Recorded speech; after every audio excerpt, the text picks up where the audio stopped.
Ukraine और रूस के युद्ध में इस समय भारतीय छात्र फंसे हुए हैं, जिनकी संख्या लगभग इस समय तक 15,000 रह गई है। टोटल 20,000 के करीब संख्या थी, जिसमें से 5,000 वहां से जो छात्र हैं वो इधर उधर के राज्यों में चले गए हैं और अब उनको वहां से एयरलिफ्ट करके भारत में बारी बारी से लाया जा रहा है। लेकिन इस बीच हमने देखा कि देश का विपक्ष किस तरह से छात्रों को भड़काने में लगा हुआ है और कुछ मीडिया वाले वो बाइट दिखा रहे हैं जो भारत को बदनाम करे और भारत सरकार की छवि को नुकसान पहुंचाए। आप देखिए, आपने देखा है ऐसी वीडियो में छात्रों से एक बड़ा फेमस चैनल है, वो ये पूछ रहा है आपको कोई दिक्कत तो नहीं हुई? तो छात्रा कह रही है हाँ दिक्कत हुई, हमको पैदल चल के आना पड़ा है यहाँ दूसरे देश तक जब पहुंचे हैं। सरकार ने एयरलिफ्ट कर दिया। एक लड़की उत्तराखंड पहुंची है, वो क्या कहती है, मुंबई तक तो हमको ठीक पहुंचा दिया, लेकिन उसके बाद हमें जो हवाई जहाज से उत्तराखंड तक आना पड़ा है, देहरादून तक, हमको 6,000 रुपए खर्च करने पड़े हैं। यहां आपको एक और बात बता दूं, आपने कुछ वीडियो ऐसे देखे होंगे जिससे ये बू आ रही है कि देश का विपक्ष उन बच्चों को लेकर उनसे राजनीति करा रहा है। ऐसी वीडियो बनाई जा रही है। एक लड़की बोलती है कि भारत सरकार के ऊपर दबाव बनाने के लिए प्रदर्शन करें। मोदी जी तो यूपी के चुनाव में बिजी हैं, मतलब यूपी में बीजेपी की सरकार बनता देख शायद विपक्ष बौखला गया।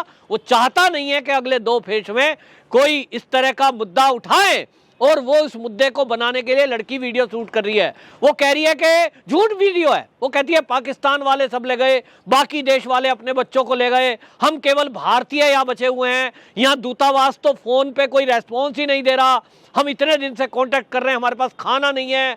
उल्टी सीधी बातें करके धरना प्रदर्शन की बातें कर रहे हैं। इसका मतलब सिद्ध होता है कि देश का विपक्ष ये चाहता है और आगे आप अगले वाले 2-4 दिन में आप देखेंगे कि दिल्ली के अंदर ये प्रदर्शन कर रहे होंगे विपक्षी दल, उसमें कोई यूक्रेन में फंसे हुए बच्चों के माँ बाप होंगे या नहीं होंगे, यही खुद बन जाएंगे। फेक न्यूज फैलाने वाले इस बात में माहिर हैं और इकोसिस्टम जो इनका कांग्रेसियों का और वामपंथियों का है वो एक्टिव है। इस समय मोदी को बदनाम करने के लिए वहां से वीडियो आ रही हैं, उनको वायरल कर रहे हैं और कह रहे हैं देखो जी ये लड़की कैसी फंसी हुई है, यहाँ बच्चे कैसे पिट रहे हैं। अरे भाई, मुसीबत के समय में आप ये क्या नैरेटिव चलाना चाहते हो, जिसको लेकर एचडी देवेगौड़ा ने सतर्क किया है।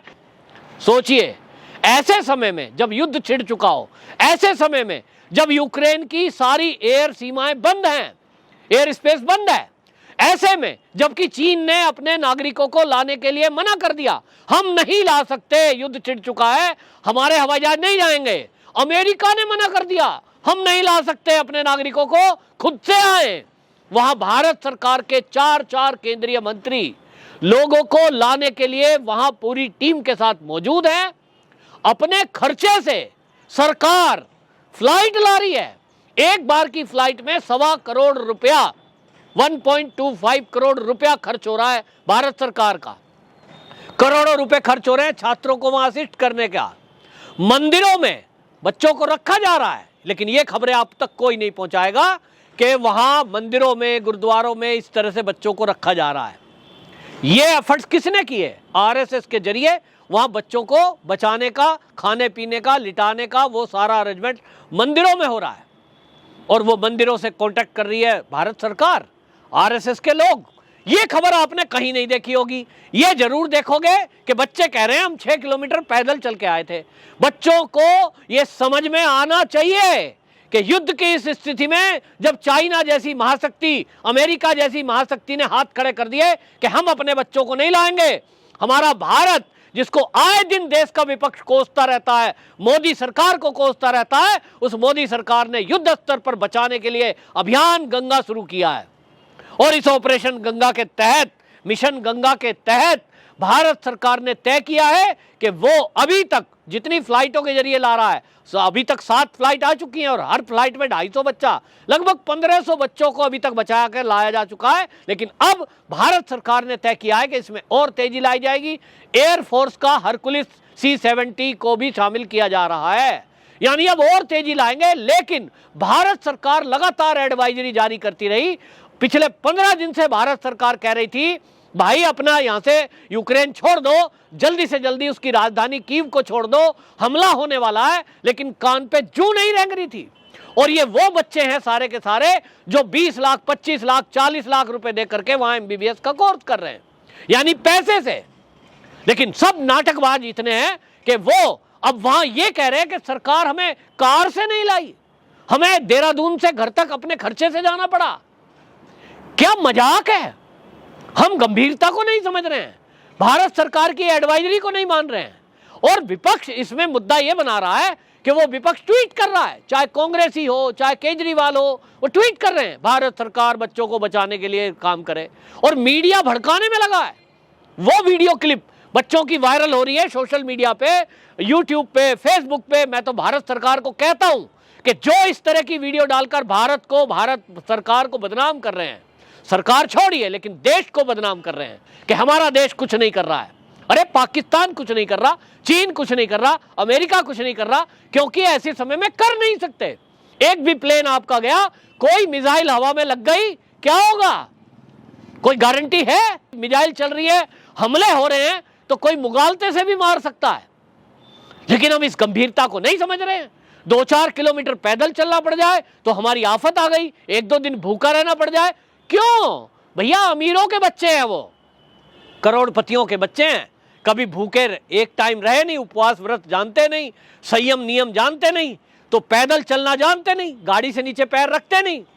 तो अगर उनको 5 किलोमीटर मुसीबत में चलना पड़ गया तो देश खराब हो गया। भारत तो खराब है, भारत सरकार खराब है, एम्बेसी खराब है।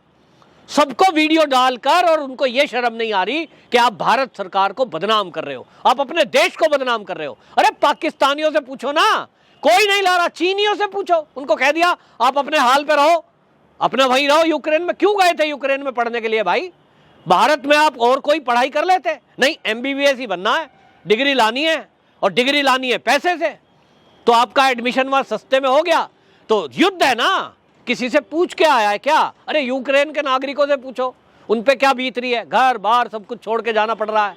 लेकिन इस बीच में आपको बताएं, कुछ ऐसे देशभक्त लोग भी हैं जो इस समय मुसीबत के समय में सपोर्ट कर रहे हैं, काम कर रहे हैं। जैसे मैंने बताया, स्वामी नारायण मंदिर, वो वहां पूरा उन्होंने इंतजाम किया हुआ है। भारत सरकार का इतिहास में पहली बार 4 कैबिनेट मंत्री, आपको बताएं, किरेन रिजिजू जी ये स्लोवाक में हैं, हरदीप पुरी जी हंगरी में हैं, जनरल VK सिंह जो केंद्रीय मंत्री हैं वो पोलैंड में हैं, और ज्योतिरादित्य सिंधिया एविएशन मंत्री हैं जो रोमानिया और मोल्डोवा में हैं।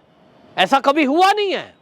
सरकार ने इतना काम किया, उसके बावजूद जो विपक्ष है वो राजनीति करने में लगा हुआ है कि वहां भारतीय छात्र मारे जा रहे हैं, उनको दिक्कत हो रही है। अरे भैया, युद्ध में ऐसे ही होता है। युद्ध में किसी को आराम से सैंडविच खाने को नहीं मिलता। उन सैनिकों का हाल है वैसे ही नागरिकों का हाल है। लेकिन इस बीच HD देवेगौड़ा जो हमारे पूर्व प्रधानमंत्री हैं, उन्होंने एक ट्वीट किया, और इस ट्वीट को राहुल गांधी को और बाकी विपक्षियों को देखना चाहिए, क्योंकि वो पूर्व प्रधानमंत्री हैं। उन्होंने बाकायदा एक ट्वीट किया और उन्होंने कहा, हम बच्चों के रेस्क्यू का राजनीतिकरण ना करें, यह ऑपरेशन करने वालों का मनोबल गिराएगा। निश्चित रूप से जो वहां काम कर रहे हैं, आप उनको बदनाम कर रहे हैं कि उन्होंने कुछ नहीं किया, तो उनका मनोबल गिरता है। वो कहते हैं इससे मनोबल गिरेगा। संकट की इस घड़ी में शिकायत, उन्होंने कहा, संकट की इस घड़ी में सियासत करने से हमारी छवि खराब होगी। यदि हम सियासत करेंगे तो देश को बदनाम कर रहे हैं। ये देश के लिए अच्छा टाइम है कि हम कहें जो काम अमेरिका ने नहीं करा, जो चीन ने नहीं करा, जो जापान नहीं कर पा रहा, वो हम कर पा रहे हैं। देश की बड़ाई, राष्ट्रवाद, इसी को तो कहते हैं। लेकिन शायद कुछ लोगों को राष्ट्रवाद की परिभाषा नहीं पता, राष्ट्रवाद नहीं आता। उनके लिए HD देवेगौड़ा लिख रहे हैं, हम निकासी प्रक्रिया का राजनीतिकरण ना करें, ये ऑपरेशन करने वालों का मनोबल गिराता है। संकट की इस घड़ी में सियासत करने से हमारी छवि खराब होगी, आइए हम सब मिलकर काम करें। ये HD देवेगौड़ा की सलाह है, और ये सबको देखनी चाहिए, समझना चाहिए। और जो छात्र वहां फंसे हैं, निश्चित रूप से मैं मानता हूं कि मुसीबत में हैं। मुसीबत की घड़ी में मेरा भी कोई बेटा, भाई, भतीजा वहां होता, मैं भी बेचैन होता। लेकिन इस घड़ी में धैर्य रखना पड़ेगा, और ये भी समझना पड़ेगा कि युद्ध कोई जान पूछकर ये इस तरह की घड़ी में वहां रहना नहीं चाहता। जो वहां के यूक्रेन के नागरिक हैं, जिनका घर परिवार सब कुछ, छोटे छोटे बच्चे लेकर के वो भाग रहे हैं, सब कुछ छोड़कर, उन पर देखिए क्या बीत रही है। क्योंकि कहाँ जाएंगे भारत वाले? आज नहीं तो कल आ ही जाएंगे।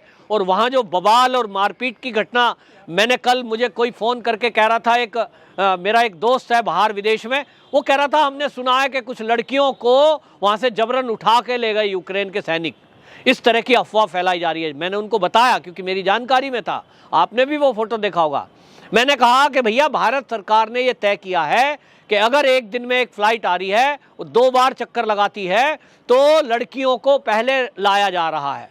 एक फ्लाइट में केवल लड़कियां आई हैं, और वो जो लड़कियां आई है वो उसी भीड़ में से छांटी गई है। बॉर्डर पे भीड़ लगी है, पड़ोसी राज्य में पोलैंड हो या कोई सा देश हो, और वहां से उनको कहा गया कि जो लड़कियां हैं वो केवल आगे आ जाएं।